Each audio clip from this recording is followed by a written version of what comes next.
4 अप्रैल 2019 को Elon Musk के साथ कुछ बहुत ज्यादा बुरा होने वाला था।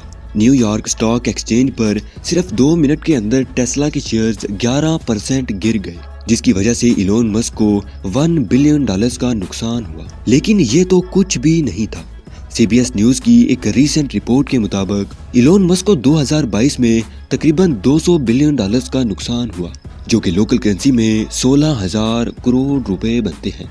अगर इतने पैसे किसी और इंसान के डूबते तो वो यकीनन अभी तक भिखारी बन चुका होता। लेकिन इलोन मस्क अभी भी दुनिया के दूसरे अमीर तरीन इंसान है। गिनीज वर्ल्ड रिकॉर्ड के मुताबिक हिस्ट्री का सबसे बड़ा लॉस इलोन मस्क को ही हुआ है, जिसकी वजह से इनका नाम गिनीज बुक में भी दर्ज किया गया है।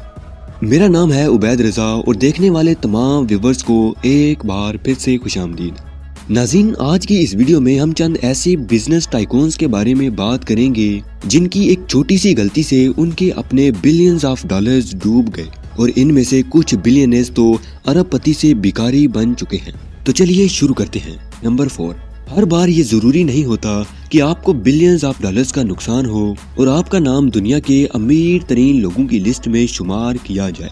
कभी कभी लॉस रिकवर नहीं किया जा सकता और इंसान भिखारी भी बन सकता है। ठीक इसी तरह निक लीसन के साथ भी होने वाला था। निक अक्सर औकात अपने पैसे डबल करने के लिए बेट वगैरह भी लगाया करता था। एक दिन ये डबलिंग स्ट्रेटजी के साथ खेल रहा था। इस तरह की बाजी में होता कुछ यूं है कि अगर आप $10 की बेट लगाने के बाद हार जाएं तो अगली बाजी में आप मजीद $10 की बेट लगाएंगे। डबलिंग स्ट्रेटेजी की वजह से आपके वो हारे हुए $10 भी इस बाजी में काउंट किए जाएंगे। यानी इस बार अगर आप जीते तो आपको अपने $20 और सामने वाले प्लेयर के $20 मिलाकर टोटल $40 मिलेंगे, और अगर आप हार गए तो फिर सारे पैसे डूब जाएंगे। इस तरह निक लीसन ने अपने बहुत सारे पैसे हार दिए। टेंशन में होने की वजह से निक ने एम्प्लॉयर्स मनी के साथ रिस्की ट्रेड्स करना शुरू कर दी, जिसकी वजह से ये $1.3 बिलियन गवा बैठा, जो कि लोकल करेंसी में 11,000 करोड़ रुपए बनते हैं। लेकिन जब तक इसे पता चलता उस वक्त तक काफी देर हो चुकी थी। अब निक लीसन ने कंट्री छोड़ने का फैसला किया, लेकिन उस वक्त तक पुलिस को भी पता चल चुका था। इसे एयरपोर्ट से ही गिरफ्तार कर लिया गया और निक लीसन एक बिजनेस टाइकून से भिखारी बन गया।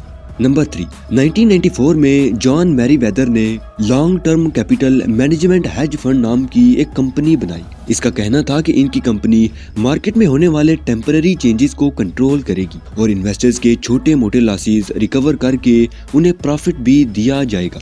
इस फंड को शुरू हुए सिर्फ 4 साल ही गुजरे थे तो जॉन के पास इन्वेस्टर्स के $100 बिलियन जमा हो गए। लेकिन फिर अचानक एशिया के पूरे कॉन्टिनेंट को क्राइसिस का सामना करना पड़ा, जिसकी वजह से $4 बिलियन डूब गए। इन्वेस्टर्स ने अपने पैसे फंड से निकालने शुरू कर दिए, लेकिन $4 बिलियन जॉन वापस नहीं कर सका। पैसे वापस करने के लिए जॉन ने अपनी कंपनी भी बेच डाली, लेकिन फिर भी $1 बिलियन वापस ना कर सका और ये अरबपति से एक भिखारी बन गया। नंबर 2, एक वक्त ऐसा भी था जब पेब्लो एस्कोबार पूरी दुनिया के अंदर ड्रग्स की स्मगलिंग किया करता था।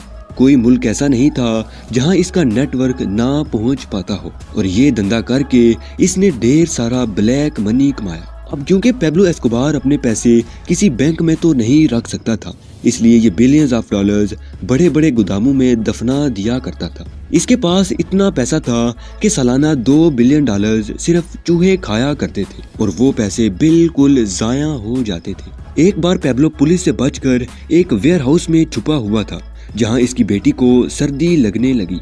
इसने आग जलाने के लिए लकड़ियां ढूंढने के बजाय अपने बैग से $2 मिलियन निकाले और उन्हें आग लगा दी। ये पैसे लोकल करेंसी में 16 करोड़ रुपए बनते हैं। इस तरह के छोटे मोटे हादसों ने पेब्लो को गरीब तो नहीं किया, लेकिन इसके मरने के बाद गवर्नमेंट ने इसकी सारी दौलत सीज कर डाली।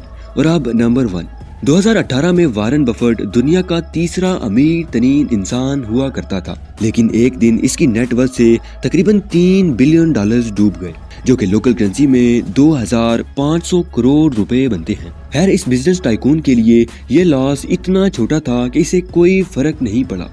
वीडियो यहाँ तक देखने के लिए बेहद शुक्रिया। मिलते हैं अगली शानदार वीडियो के साथ।